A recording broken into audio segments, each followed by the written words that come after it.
Right, muri Zimbabwe ndisekuru Musunda Gore. Sekuru Musunda Gore zuva ranhasi nagogo Musunda Gore. Tina tichikachi wamunoziva wetichikachi MTV kwamunonamba basa edu mamwe achiadvertiswa natichikachi achikuredze zviitiko zvichiitika mumasango maanofamba zvakasiyana-siyana zvaanenge achisangana nazvo. Saka isi tiri isiwo kwaMusunda Gore takatarisa takaona kuti ndiani munhu ari kunosangana nenhau dzedu dzakawanda kwadziri kwaari kufamba kwakasiyana-siyana. Takaona tichikachi kunzvimbo dzaari kufamba ari kusangana mabasa makuru.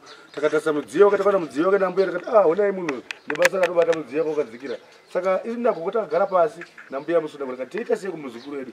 Gogo Musunda Gore vakati ngatitsvagirei muzukuru wedu mota yepamusoro kuti zvaari kusangana nazvo mumasangomo kuda mota yakata sei yakakwirira. Saka isi tinopa kutenda kwamuri mukoma T1 nebasa ramunobata.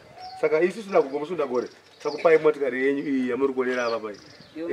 Vanhu vachakuonai vacharamba vachikuonai muinayo. Aiwa ndino vangafunga kuti ndezvepa-TV chete. Sekuru Musunda Gore avaite zvepa-TV. Saka bhuku racho nderipi? Aiwa ndinotenda sekuru aiwa rikaindi aiwa bhuku racho ndiripi? Agreement of sale yavasainira ine murume wedeipi? Ambuya vachipedzisa vachitsigira nemakiyi acho. Ambuya Musunda Gore. Aiwa ndinotenda zvakanaka. Saka munotishistirawo kune vari kwamutare kukutizvo ndo zvabva Sekuru Musunda Gore. Nevamwe mamidhiya vese ava ana Chibanda vana Sly Media tine zvatata sekuti zvamuri kuvagadzirira nana Zigo nana DJ Spark tine zvatata sekuti vagadzirira nana Oga tine kuti vagadzirire kuti tiri kuona mabasa edu vazukuru edu kuti muri kubata zvakanaka ende kana pavari kukufonerai muri kuvasvitsa kwatiri isi tobva tavabatsirawo zvakanaka.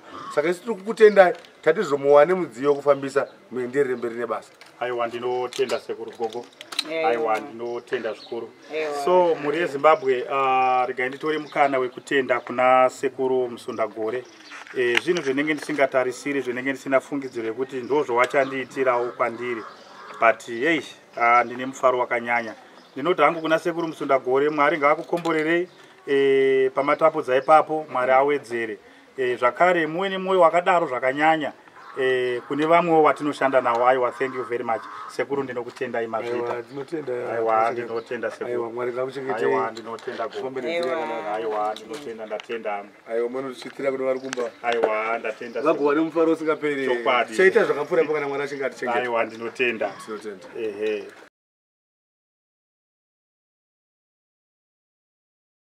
Disgusting.